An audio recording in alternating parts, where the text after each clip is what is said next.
Economia é Fácil, versão reduzida. Apresentação, Almir Cesar Filho. Muito bom dia, meu amigo Almir Cesar Filho. Bom dia, meu amigo Antônio de Pádua Figueiredo. Bom dia, minhas amigas. Bom dia, meus amigos da Web Rádio Censura Livre. Informando aqui que eu estou andando, tá? Então, se a gente tiver algum problema de interrupção ou muito ruído externo, eu peço desculpa, em razão da questão do horário, né? Então, nesse momento eu tô na rua, trazendo e comentando com você o principal destaque do dia aqui no Boletim Censura Livre com o quadro Economia Fácil. Aqueles que estiverem nos acompanhando pela live do Facebook ou pelo YouTube, a gente pede para curtir e compartilhar. Dúvidas, críticas, sugestões, podem deixar aí um recadinho que a gente comenta aqui no ar, nessa edição, numa próxima, tá bom? E o e-mail que é o economiafácil@gmail.com. Antônio, com você. Metade das indústrias sofre com falta de qualificação. Setor defende cortes, mas critica a educação, que impede a adoção de tecnologias. Por favor, Almir. Antônio, a gente separou esse destaque para comentar aqui no Economia Fácil, embora a principal notícia do noticiário econômico do dia não seja exatamente essa, certo? A principal é a notícia que o Itaú tem o maior lucro da história entre os bancos brasileiros, um montante de 28,363 bilhões de reais. É a maior quantia de lucro que um banco teve na história desse país e mostra que, apesar da crise econômica que o país passa, né, de fato a gente não está mais na recessão que nós passamos em 2015, 2016, mas desde 2017 até agora o país continua patinando, crescendo de lado, né, um crescimento ridículo e com um desemprego gigante. Mais de 11 milhões de brasileiros desempregados e as empresas passando por muita dificuldade, né? Tendo queda no faturamento ou até mesmo tendo prejuízo. Enquanto isso, os bancos seguem tendo lucros recordes, mostrando que há uma disfuncionalidade no sistema econômico brasileiro, na qual os bancos estão drenando recursos, tanto das empresas quanto do cidadão comum, e em alguma medida, inclusive, via Estado, porque boa parte dos lucros dos bancos advém do pagamento da dívida pública, na qual o Estado paga sem nunca ter feito uma auditoria, nunca ter feito uma suspensão, sem ter feito uma devassa no sistema de títulos brasileiro, que é onde os bancos tiram boa parte dos seus lucros e, com isso, não oferecem crédito a um preço justo às empresas e às famílias consumidoras. E esse contrassenso, que é curioso porque o destaque de hoje está associado a esse problema, né? O setor empresarial da indústria, encabeçado pela Confederação Nacional da Indústria, que é a entidade patronal da indústria brasileira, defende sistematicamente a política econômica praticada de Temer e agora de Bolsonaro. Aplaude, comemora, apoia as votações no Congresso Nacional que aprovam essas medidas. E é curioso porque um dos itens da política econômica praticada é corte dos gastos públicos, mesmo ou especialmente nos gastos sociais, porque os gastos financeiros da União, dos estados e municípios, não é mexido. Então, se mantém o pagamento da dívida pública, hoje consome mais de 40% do orçamento da União. Então, tudo que a gente arrecada, quase a metade, vai para os bancos. Tudo que a gente paga de imposto está indo para os bancos. Sem isso ter virado em algum momento infraestrutura ou serviço público. Simplesmente é um sistema que beira a agiotagem, né? Se em algum momento você pegou dinheiro emprestado, você passa a pagar muito que você de fato pagou.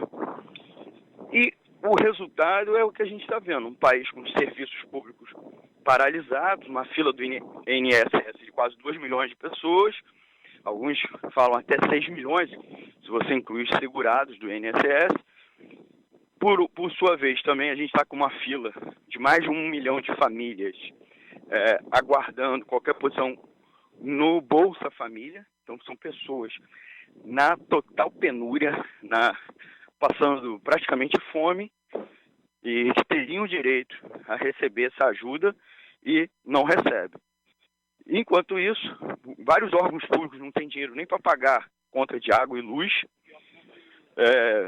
trabalhando na precariedade, e os servidores são taxados de parasitas pelo ministro da Economia.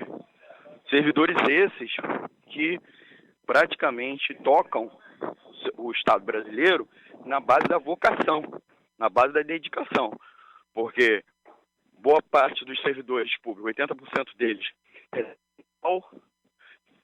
quase ou até mesmo que os trabalhadores equivalentes na iniciativa privada. E vale lembrar que os salários no Brasil são muito rebaixados, mesmo de alta qualificação. Não é o problema que no serviço público se paga mal alto, é que na iniciativa privada brasileira se paga baixo. Mas 80% dos servidores públicos recebem igual ou menos que o seu equivalente na iniciativa privada.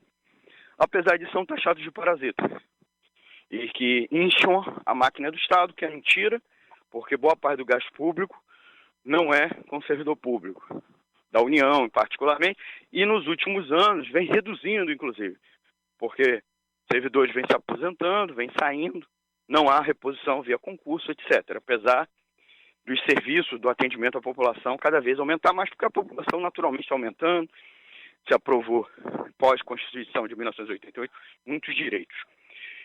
Mas o que acontece? A CNI pegou dados de vaga de trabalho e disse que, em muitos casos, as empresas abrem vagas de trabalho, mas elas não são preenchidas. E isso é verdade. Eu até queria destacar que ontem participei de um evento na Baixada Fluminense, que reuniu os secretários de Estado do Trabalho, e eles estavam reclamando disso, né? Que, em muitos casos, se tem vagas, abre-se vagas nas empresas, principalmente as empresas industriais, e essas vagas não são preenchidas, né? Você até encaminha o sistema Cine, né, que é aquele sistema de emprego para pessoas desempregadas, encaminha a pessoa para a empresa, para ser entrevistado, leva o currículo, só que a pessoa não tem qualificação que equivale àquele posto de trabalho. E, em muitos casos, as empresas ficam meses com a vaga aberta. Porque também, aí vale lembrar, as empresas não querem capacitar. Elas querem empurrar isso para o próprio funcionário, para o próprio trabalhador, ele que se capacite, ele que tenha a qualificação, ou que o Estado promova essa qualificação. Só que é um contrassenso, porque o Estado não faz a capacitação, né? Saúde, tal como a saúde, a educação no Brasil é muito precária. Então, não se faz a capacitação, a qualificação, né? As pessoas também, muitas vezes, não têm nem a educação básica, né? Não concluíram o ensino médio, ou mesmo não concluíram nem o ensino fundamental. Então, elas não conseguem a qualificação para os postos de trabalho que ficam abertos. É bem verdade que também há um outro problema no Brasil. Você não gera postos de trabalho para com menos qualificação. Esse é um diagnóstico que precisa ser enfrentado. Eu acho que numa outra oportunidade a gente conversa aqui. Existem outras opções de geração de emprego que pode absorver essa geração atual que não tem qualificação. Aqui uma próxima. Maria.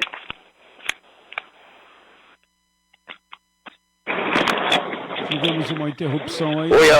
Oi, alô. Alô, Antônio? Tá na escuta. Oi. Eu estava falando que a geração...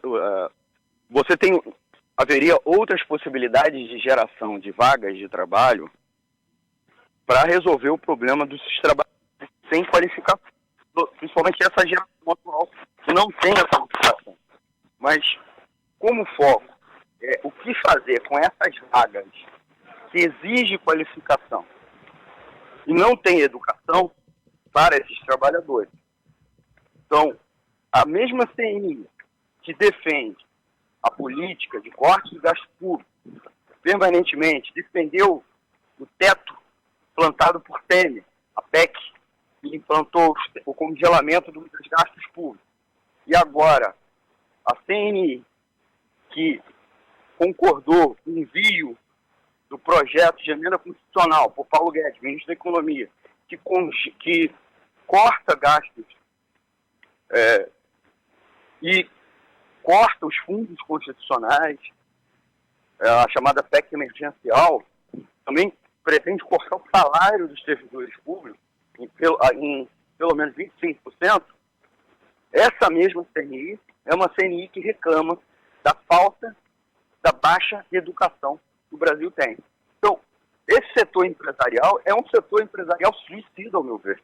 É o mesmo setor empresarial que concorda com a política ultraliberal de Paulo Guedes, mas que sofre com o processo de desindustrialização, com a abertura indiscriminada do mercado brasileiro para concorrência internacional.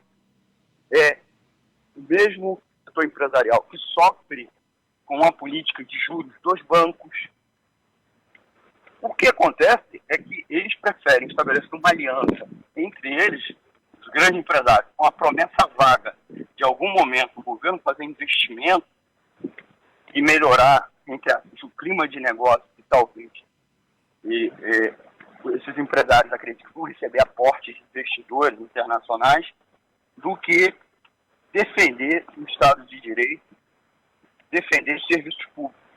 Então, essa é uma contradição grave que passa agora em indústria, mostrando o quanto a economia brasileira opera de maneira disfuncional. Então, o mesmo setor empresarial que reclama da educação brasileira é o setor que é contra que aumente os gastos, especialmente os gastos sociais. Então, é por isso que eu separei esse destaque para a gente comentar, porque mostra. Você está na escuta, Antônio? Estamos aqui. Você conseguiu me ouvir? Sim. Alô? Conseguimos, sim. Alô? Caramba. Estamos ouvindo você, Almir. Tá me ouvindo? Estamos sim. Alô? Estamos ouvindo você, Almir.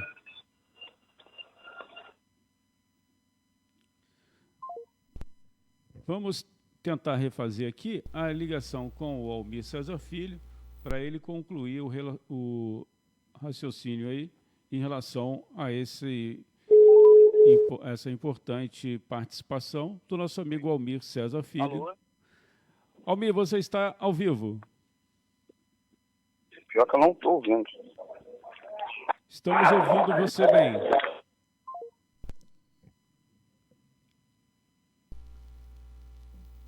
Questões aí da telefonia, a gente está tentando refazer o contato com o economista Almir Cesar Filho, para ele concluir aí a participação. Oi, alô. Estamos ouvindo, Almir? É que a chuva apertou, eu estou andando aqui na rua. Acho que eu vou concluir, Antônio, para a gente encerrar pelas dificuldades técnicas. Então, ilustrar, só para, retomando, que essa contradição é o que nos levou a destacar essa notícia, né? Que metade da indústria sofre com falta de qualificação, mas é a mesma indústria que defende os cortes dos gastos públicos. Então não tem que ter nenhuma pena do empresariado brasileiro, nós que somos trabalhadores e trabalhadoras, porque esse empresariado está muito mais focado no lucro deles do que resolver o problema do desemprego. Se eles puderem aumentar o lucro, o faturamento, sem gerar nenhum emprego, eles vão fazer. certo? Eles não estão preocupados também com o desenvolvimento econômico. Então, fica aqui nosso registro, tá bom, Antônio? Então, vamos encerrar pelas dificuldades técnicas e amanhã convidamos a vocês amanhã voltar a nos ouvir mais ou menos na mesma hora, às 8h30, por volta das 8h30 da manhã, se tudo correr bem, tá? E quinta-feira tem o Economia Fácil, versão estendida, às 8 da noite. Tá bom, Antônio? Dúvidas, críticas e sugestões, a gente convida os nossos ouvintes a mandar um e-mail para economiafácil@gmail.com ou deixar um recadinho nas nossas redes sociais, tá bom? E convidando a seguir ouvindo a programação da Web Rádio Censura Livre, porque a live se encerra, mas o programa o Boletim Censura Livre continua. Vocês podem ouvir no www.clwebradio.com ou nos aplicativos Radionet ou o nosso exclusivo que vocês podem baixar lá na Play Store. Falou, Antônio? Um abraço e até amanhã. Muito obrigado, Almir. Falou, Antônio. Tchau, tchau. Economia é Fácil, versão reduzida. Apresentação, Almir Cesar Filho. Nós vamos